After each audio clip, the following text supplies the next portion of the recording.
গতকাল চন্দননগর হাসপাতাল চত্বরে এক যুবককে পিটিয়ে খুনের অভিযোগ। মৃত যুবকের নাম সুপ্রিয় সাঁতরা।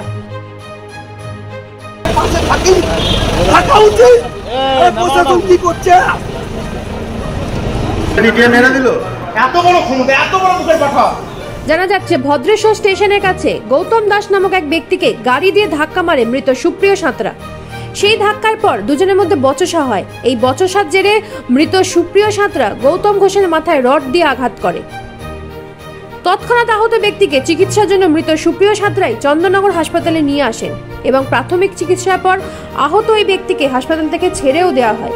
এরপর গৌতম দাসের বাড়ির লোক খবর পেয়ে ঘটনাস্থলে আসে এবং সেই সময় হাসপাতালে গেটে দাঁড়িয়ে থাকা ওই মৃত যুবককে দেখে গৌতম দাসের ছেলে এবং তার বন্ধুরা মারধর শুরু করে। অত্যধিক মারধরের পর সেই যুবক মাটিতে লুটিয়ে পড়েন এবং হাসপাতালে ডাক্তাররা তাকে মৃত বলে ঘোষণা করেন।